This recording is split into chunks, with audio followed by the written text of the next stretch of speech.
Selamat pagi Bapak dan Ibu, jemaat dan simpatisan Gereja Baptis Indonesia Depok yang dikasihi Tuhan. Saat ini kita bersama-sama akan belajar bersama. Kita akan merenungkan kebenaran firman Tuhan pada ibadah jam doa fajar pada pagi hari ini. Tema yang akan diambil untuk renungan pada pagi hari ini adalah kerendahan hati dan penginjilan. Mari sebelumnya kita akan bersama-sama berdoa. Bapa di dalam surga, kami bersyukur untuk berkat Tuhan yang berlimpah buat kami. Kami masih diberkati dengan berkat kesehatan dan juga panjang umur. Kami boleh beristirahat dengan cukup semalam dan pagi hari ini Tuhan bangunkan kami dalam kondisi tubuh yang sehat dan segar untuk kami boleh melanjutkan kehidupan dan juga panggilan pelayanan kami pada hari ini. Namun sebelum kami memulai kehidupan kami mohon pertolongan-Mu, kami ingin mendengarkan sabda kebenaran firman Tuhan. Pakai hamba-Mu yang terbatas ini Tuhan untuk menyampaikan apa yang boleh menjadi isi hati Tuhan, dan kiranya nama Tuhan yang dimuliakan. Berkati juga setiap kami yang akan bersama-sama belajar dan mendengarkan. Tuhan berikan kepada kami mata rohani dan juga kesediaan untuk mendengarkan firman-Mu, dan kami boleh dipakai Tuhan selanjutnya untuk menjadi pelaku-pelaku firman Tuhan. Di dalam nama Tuhan Yesus kami naikkan doa permohonan kami. Amin.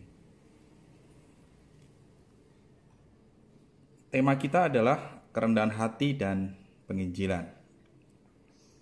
Apa hubungan antara kerendahan hati dan penginjilan? Apakah ada korelasi yang kuat antara keduanya? Seperti kita ketahui bahwa tema gereja kita di bulan Juli adalah menyampaikan berita baik mengenai Yesus Kristus. Poin utamanya adalah penginjilan. Dan sesuai dengan tema yang tadi kita bahas tentang kerendahan hati tidak sama dengan rendah diri, karena ini dua hal yang sangat berbeda. Sebelum kita bersama-sama membaca bacaan kita pada pagi hari ini, saya teringat ada satu quotes dari seorang Steve Jobs yang sampai hari ini masih berbekas buat saya, yaitu stay foolish, stay humble. Jadi setiap anak-anak muda yang diinspirasi oleh Steve Jobs pada saat itu adalah hendaknya setiap kita selalu merasa kosong, merasa tidak tahu apa-apa. Maka kita akan mencari tahu, kita akan bertumbuh dan growth, dan kita bisa menjadi seorang yang lebih baik. Namun berbeda ketika kita merasa sudah penuh, kita sudah merasa cukup, maka sejatinya kita sedang berhenti untuk bertumbuh. Kita akan membaca bersama-sama Kisah Para Rasul pasal 8 ayat 26 sampai dengan 40. Kisah Para Rasul pasal 8 ayat 26 sampai dengan ayat yang ke-40. Saya akan membacakannya untuk Bapak dan Ibu. Kisah Para Rasul 8 ayat 26 sampai dengan ayat 40. Lembaga Alkitab Indonesia memberi judul perikop ini Sida-sida dari tanah Ethiopia. Ayat 26. Kemudian berkatalah seorang malaikat Tuhan kepada Filipus, katanya, "Bangunlah dan berangkatlah ke sebelah selatan menurut jalan yang turun dari Yerusalem ke Gaza. Jalan itu jalan yang sunyi." Lalu berangkatlah Filipus. Adalah seorang Ethiopia, seorang Sida-sida, pembesar dan kepala perbendaharaan Sri Kandake, Ratu Negeri Ethiopia, yang pergi ke Yerusalem untuk beribadah. Sekarang orang itu sedang dalam perjalanan pulang dan duduk dalam keretanya sambil membaca kitab Nabi Yesaya. Lalu kata Roh kepada Filipus, "Pergilah ke situ dan dekatilah kereta itu." Filipus segera ke situ dan mendengar sida-sida itu sedang membaca kitab Nabi Yesaya. Kata Filipus, "Mengertikah Tuan apa yang Tuan baca itu?" Jawabnya, "Bagaimanakah aku dapat mengerti kalau tidak ada yang membimbing aku?" Lalu ia meminta Filipus naik dan duduk di sampingnya. Nas yang dibacanya itu berbunyi seperti berikut. "Seperti seekor domba ia dibawa ke pembantaian, dan seperti anak domba yang keluh di depan orang yang menggunting bulunya, demikianlah ia tidak membuka mulutnya. Dalam kehinaannya berlangsunglah hukumannya. Siapakah yang akan menceritakan asal-usulnya? Sebab nyawanya diambil dari bumi." Maka kata sida-sida itu kepada Filipus, "Aku bertanya kepadamu, tentang siapakah Nabi berkata demikian? Tentang dirinya sendiri atau tentang orang lain?" Maka mulailah Filipus berbicara dan bertolak dari nas itu, memberitakan Injil Yesus kepadanya. Mereka melanjutkan perjalanan mereka dan tiba di suatu tempat yang ada air. Lalu kata sida-sida itu, "Lihat, di situ ada air. Apakah halangannya jika aku dibaptis?" Saud Filipus, "Jika Tuhan percaya dengan segenap hati, boleh." Jawabnya, "Aku percaya bahwa Yesus Kristus adalah anak Allah." Lalu orang Etiopia itu menyuruh menghentikan kereta itu dan keduanya turun ke dalam air. Baik Filipus maupun sida-sida itu, dan Filipus membaptis dia. Dan setelah mereka keluar dari air, Roh Tuhan tiba-tiba melarikan Filipus dan sida-sida itu tidak melihatnya lagi. Ia meneruskan perjalanannya dengan sukacita. Tetapi ternyata Filipus ada di Asdod. Ia berjalan melalui daerah itu dan memberitakan Injil di semua kota sampai ia tiba di Kaisarea. Demikian pembacaan firman Tuhan sebagai dasar perenungan kita pada pagi hari ini. Saya dan keluarga suatu ketika pernah mengalami kejadian yang mungkin ini bagian dari pengalaman menarik kami berkunjung di satu negara. Karena pada prinsipnya kalau kita berkunjung ke satu negara, banyak hal yang sebenarnya kita tidak tahu. Dan kita berpeluang untuk tersesat, kita berpeluang untuk salah arah gitu ya. Suatu ketika kami berempat ada di kota Osaka di Jepang. Dan saat itu adalah hari terakhir kami di kota Osaka. Kami hendak berpindah kota menuju Tokyo. Dan kami sudah sejak dari Indonesia kami sudah memesan tiket kereta cepat atau Shinkansen kalau istilah Jepang dari Osaka ke Tokyo. Dan ini adalah kereta terakhir karena perjalanan kami adalah sore hari menjelang malam baru kami tiba di Tokyo. Nah saat itu ada kejadian di mana kami benar-benar mepet waktunya dan kami sempat kehilangan track. Di tengah kebingungan kami menuju dari Osaka ke stasiun berikutnya, dua stasiun berikutnya yaitu Shin Osaka, kami benar-benar kebingungan, kami berempat. Sebenarnya sejujurnya saya sendiri juga merasa bahwa suasana stasiun di Jepang berbeda sekali dengan di Indonesia. Sangat cepat perubahannya dan bila kita terlambat 1 menit saja atau bahkan kurang dari 1 menit, itu track atau rutenya itu bisa berbeda dan kereta yang harusnya di jalur 3 tiba-tiba kereta berikutnya ada di jalur 8. Jadi kita harus rajin untuk membaca perkembangan. Saat itu kami kehilangan track. Dan di tengah kebingungan kami, tiba-tiba ada seorang Jepang warga negara Jepang, dia mendekati kami. Dia menggunakan bahasa Inggris dan ya saya baru tahu kalau ternyata beliau bernama Kazuki Hirata. Karena setelah kejadian itu dia berbagi kartu nama dengan saya pribadi. Dan apa yang dia sampaikan? Dia menyampaikan bahwa saya tahu kamu bingung, saya akan membantu kamu untuk menunjukkan kamu mau kemana. Saya menjelaskan bahwa saya sedang mengejar Shinkansen dari Shin Osaka menuju Tokyo. Oke, ayo kita naik kereta ini, kereta yang ditunjuk, yang bersangkutan. Kami naik KRL dulu menuju 2 stasiun berikutnya, dan kemudian kami dipersilahkan, ini kereta kamu, ini adalah kereta terakhir menuju Tokyo. Bisa dibayangkan kalau seandainya seorang Kazuki Hirata ini tidak menolong kami. Mungkin kami menjadi gelandangan malam itu di stasiun Shin Osaka untuk menunggu Shinkansen di pagi hari untuk kereta menuju ke Tokyo. Ya pasti nggak enak menjadi gelandangan, apalagi warga negara asing gitu ya. Dan yang saya pikirin adalah anak dan istri, karena saya membawa koper, dan itu kan satu hal yang tidak nyaman. Dan baru saya tahu ketika setelah kami berpisah dengan Kazuki Hirata ini, dia memberikan kartu nama, dan ternyata posisinya adalah marketing department head Japan Railways atau PT KAI-nya Jepang.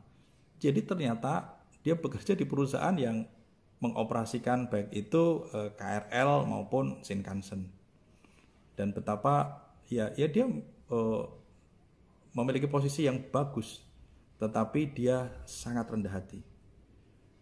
Bahkan saya juga baru sadar setelah itu dia naik ke kereta yang kembali lagi menuju ke stasiun Osaka. Berarti sebenarnya rumah dia bukan menuju ke arah sebaliknya. Dia harus membantu kami untuk melawan arah pulang, memastikan kami masuk ke kereta Shinkansen. Setelah itu kemudian dia baru kembali lagi pulang menuju ke stasiun yang berlawanan arah. Saya pribadi sangat terkesan dengan pertemuan saya dengan Kazuki Hirata ini. Satu poin yang saya tangkap adalah meskipun dia memiliki posisi yang sangat baik dan dia boleh saja untuk tidak peduli, tetapi dia bisa melihat ada orang asing yang membutuhkan pertolongan dan dia meninggalkan kenyamanannya untuk membantu kami. Nah, kembali ke pembacaan kita Bapak dan Ibu, Kisah Para Rasul 8 ayat 26 sampai dengan 40. Dalam cerita ini adalah Filipus dituntun oleh malaikat Tuhan untuk berjalan dari Yerusalem menuju Gaza. Sebelumnya bersama dengan Rasul Petrus dan Yohanes melayani jemaat di Samaria. Kita bisa melihat di Kisah Para Rasul pasal 8 ayat 4 sampai dengan ayat 25. Setelah melalui jalan yang sunyi tersebut, akhirnya Filipus dituntun Tuhan. Bertemu dengan Sida-Sida Ethiopia, pembesar, pejabat kerajaan Ethiopia pada masa itu. Posisinya adalah sebagai kepala perbendaharaan Sri Kandake, atau mungkin kalau sekarang di negara kita Menteri Keuangan barangkali.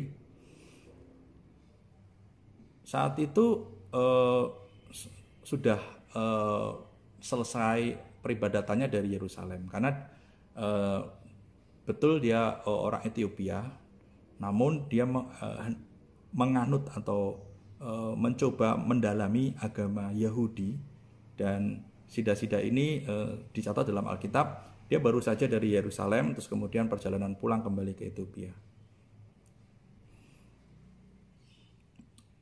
Sida-Sida Ethiopia ini bukan orang Yahudi, namun dia mempelajari dan bermaksud untuk mendalami agama Yahudi. Seperti kita ketahui, pada masa saat itu, di abad pertama, masih ada istilah agama Yahudi itu masih sangat kolot. Jadi yang boleh atau yang bisa menganut dengan maksimal itu adalah ya orang-orang Yahudi, orang-orang Israel. Meskipun orang-orang Israel tersebar di beberapa wilayah Asia kecil, tetapi dia orang Yahudi yang berhak untuk menganut agama ini. Lalu bagaimana kalau orang lain? Nah, nanti kita akan lihat bahwa sebenarnya ini tantangan yang cukup seru, karena Petrus pun juga bergumul dengan sangat hebatnya ketika harus melayani Kornelius, orang non-Yahudi. Dan Tuhan memberikan penampakan-penampakan yang menjelaskan bahwa Tuhan mengasihi orang-orang non-Yahudi. Nah, kembali ke sida-sida ini adalah catatan kita yang pertama. Nah, tadi saya sempat menjelaskan bahwa di Kisah Para Rasul ini kita membahas pasal 8. Di pasal 10 itu Petrus baru mendapatkan pencerahan sebelum Petrus melayani Kornelius. Jadi masih ada 2 pasal di mana Petrus saat itu pun juga kemungkinan Petrus masih bersikap kolot juga. Jadi Petrus pun masih enggan untuk melayani orang-orang non-Yahudi.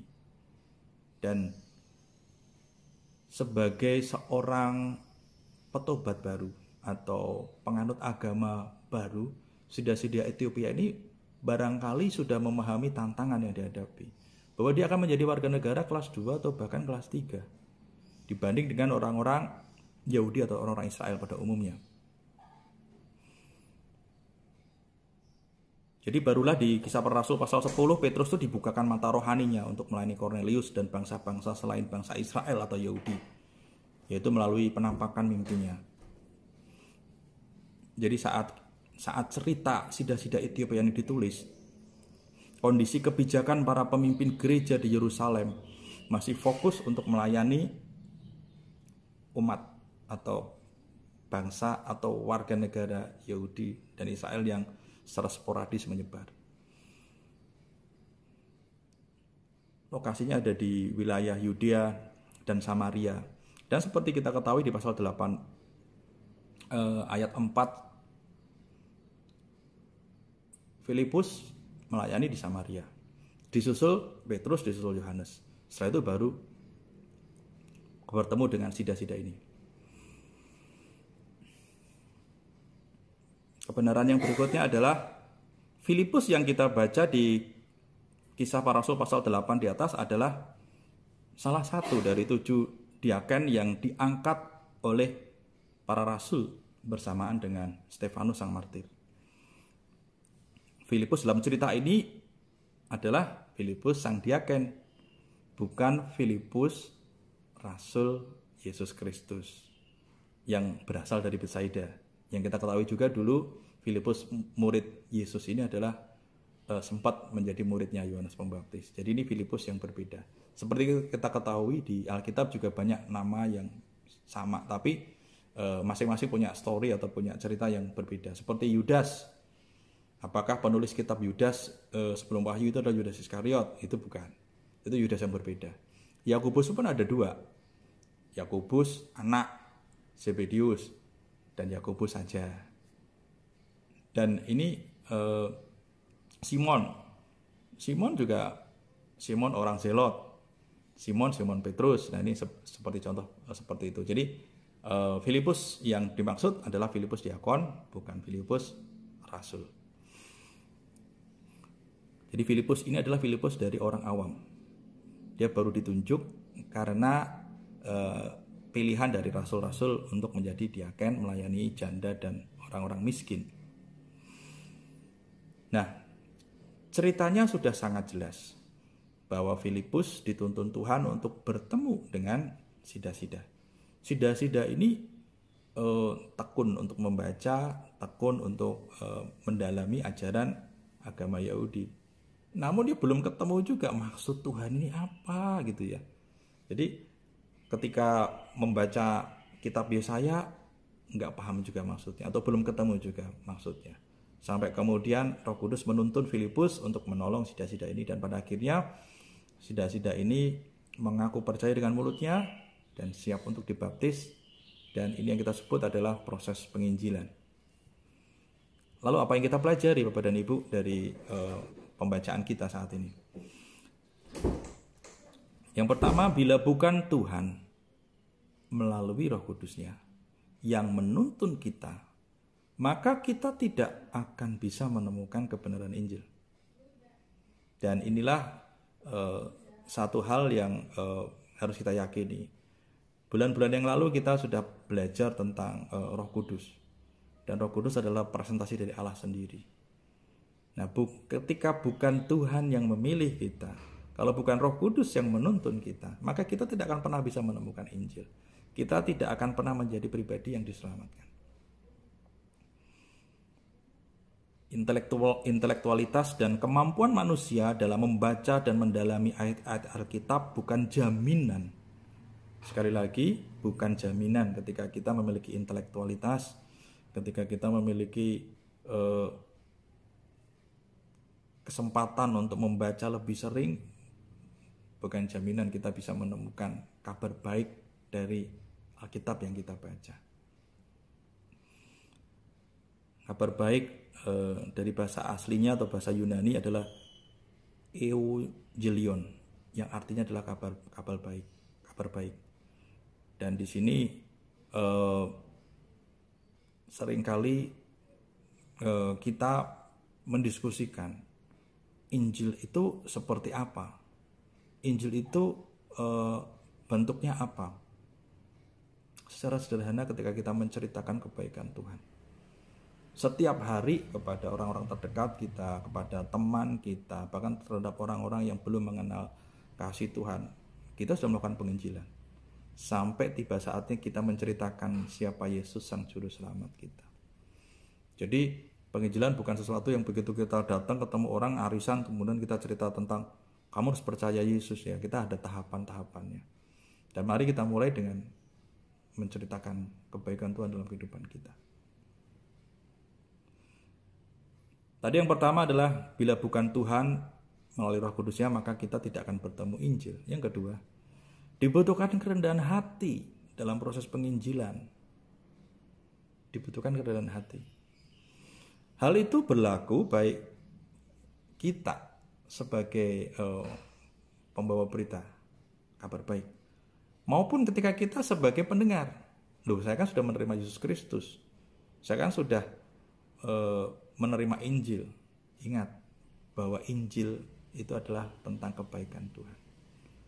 Mungkin pemahaman kebaikan Tuhan ketika kita masih usia muda, ketika kita menikah, ketika kita berkeluarga, ketika kita memasuki usia senja, dimensi atau perspektif kebaikan Tuhan ini luar biasa, semakin dalam, semakin luas.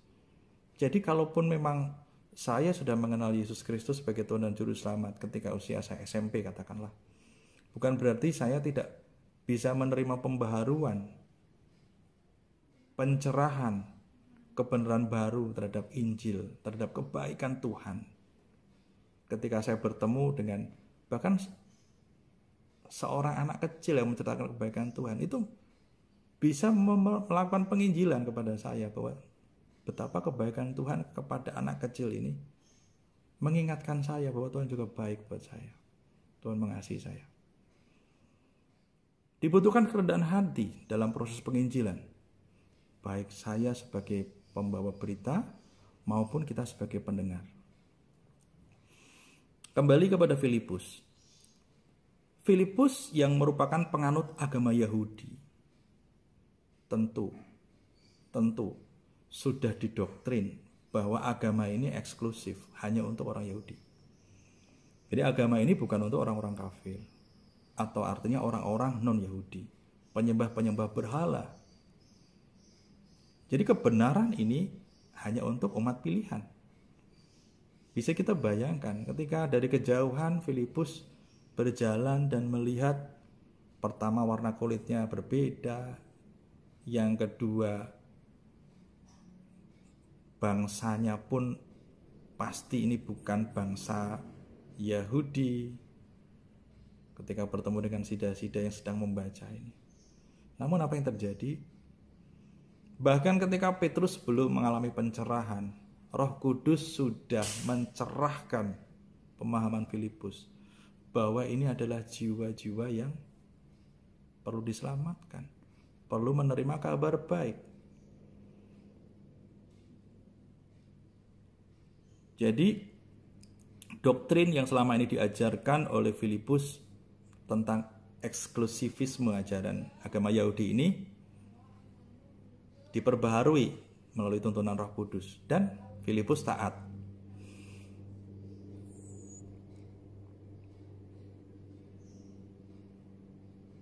Jadi ketika bangsa-bangsa yang tidak menyembah Allah yang esa disebutnya sebagai bangsa kafir, tidak layak menerima keselamatan, saat itu Filipus mendapatkan tuntunan dari Roh Kudus bahwa bangsa ini pun, orang ini pun harus dilayani.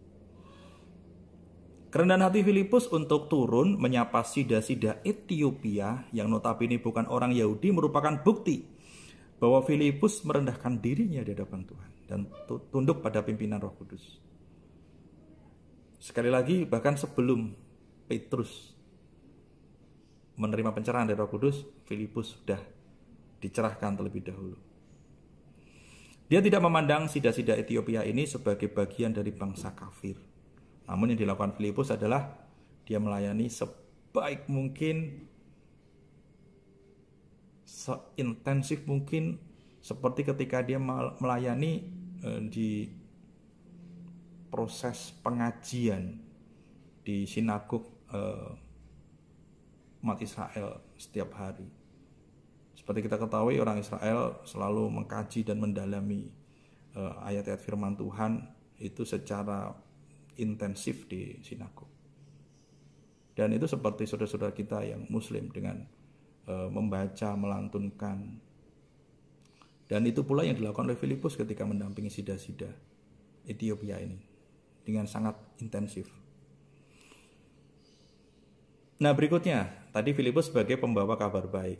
Apa yang kita pelajari dari sida-sida Ethiopia? Di sisi lain, kita sebagai pendengar kabar baik, kita pun bisa belajar dari sida-sida dari Ethiopia ini. Tadi kita sudah membaca bersama dan kita sama-sama meneliti bahwa sida-sida Ethiopia ini adalah seorang pembesar, seorang pejabat, menteri keuangan lagi. Dan pasti seorang menteri keuangan itu memiliki ketelitian yang tinggi, baik itu teks maupun angka. Dan apa yang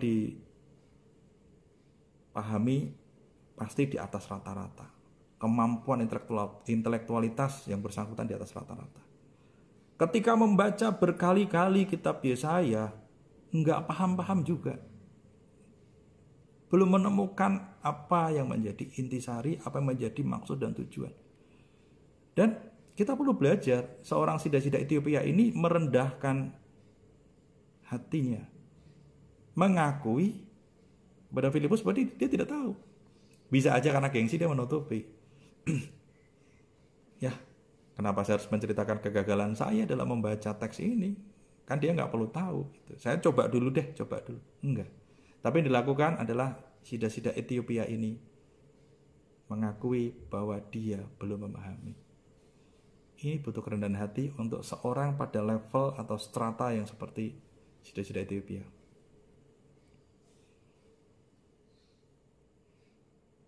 Jadi diperlukan kerendahan hati bagi setiap kita yang membaca Injil kebenaran Allah. Bahkan barangkali Tuhan pun bisa memakai seorang anak kecil kok untuk menolong kita memahami kebenaran Injil, mencelikkan kita akan kebaikan Tuhan. Meskipun kadang kita merasa bahwa saya sudah terlalu sering baca ayat ini, saya sudah tahu, tapi ternyata ada perspektif lain, ada dimensi lain yang Tuhan bukakan buat kita. Kesimpulannya adalah dari apa yang sudah kita renungkan, sudah kita baca, tetaplah rendah hati sebagai pembawa berita Injil. Jadi yang pertama, sebagai pembawa berita Injil kita harus rendah hati. Jemaat kita bukan hanya jemaat dalam satu denominasi saja, yaitu dari gereja baptis saja. Namun saat ini sebuah peluang. Jadi pewartaan kabar baik melalui gereja kita, melalui platform digital sekarang, itu bukan hanya untuk umat baptis saja, tapi barangkali untuk umat dari gereja lain, dari denominasi yang lain. Dan mari kita terus membuka diri, kita terus rendah hati untuk kita bisa melayani mereka. Dan kita juga mengingat kembali kalau dulu kita melaksanakan ibadah jam doa offline, yang datang barangkali belasan orang. Tapi kalau sekarang lewat YouTube bisa berkali-kali lipat dan bisa menjadi berkat ke lebih banyak orang. Dan mari Gereja Baptis Indonesia Depok saat ini terbuka kesempatan bagi kita untuk kita terus mewartakan kabar baik secara lebih luas dalam format digital. Dan kuncinya adalah kita tetap merendahkan hati kita di hadapan Tuhan. Yang kedua, sebagai pendengar kabar baik atau pendengar Injil, tetaplah juga rendah hati untuk menerima pengajaran dari siapapun yang barangkali Tuhan pakai untuk membukakan mata rohani kita akan kebaikan Tuhan.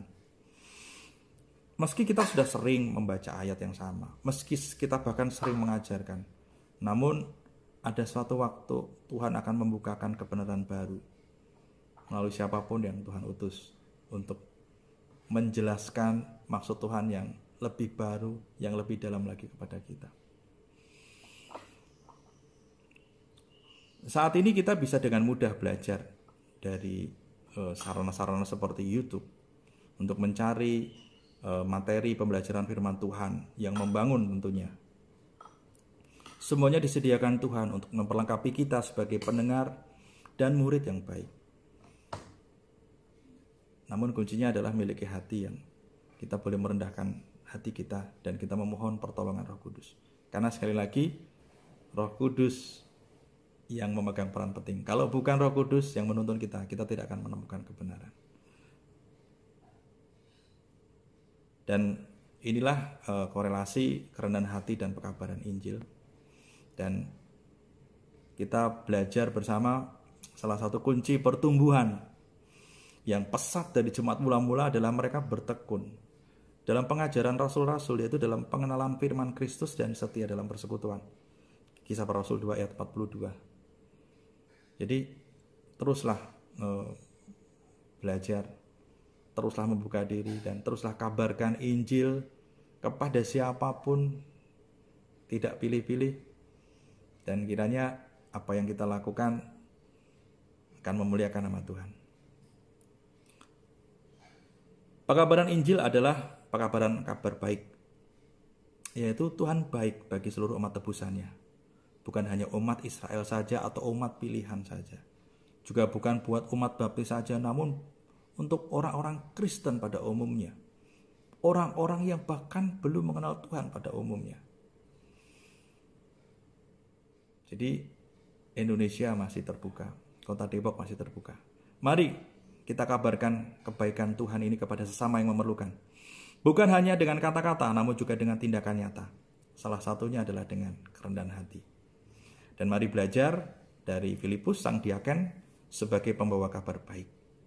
Mari kita juga terus membuka pikiran dan merendahkan hati kita dalam mendengar kebenaran Injil Kristus seperti yang diteladankan sida-sida Ethiopia, sehingga ada tindakan nyata menuju pertobatan.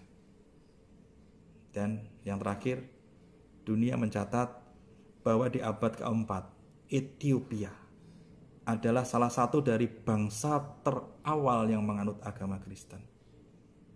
Barangkali salah satu tokoh kuncinya adalah sida-sida dari Ethiopia yang mendengar kabar baik dari Filipus sang diaken. Mari kita berdoa. Bapa di dalam surga, kami bersyukur untuk pertolongan-Mu. Kami terus diperbaharui, dan saat ini kami bersyukur untuk teladan yang boleh Tuhan nyatakan dari Filipus sang diaken dan juga sida-sida Ethiopia yang keduanya memiliki kerendahan hati, baik sebagai pembawa berita Injil dan juga pendengar. Dan kiranya pun kami yang sudah sering mendengar Injil, mendengar kabar baik, kami pun boleh terus merendahkan diri kami.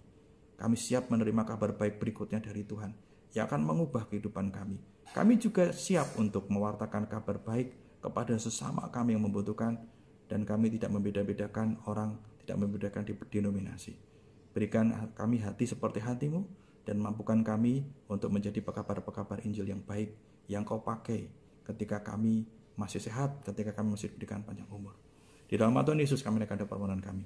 Amin.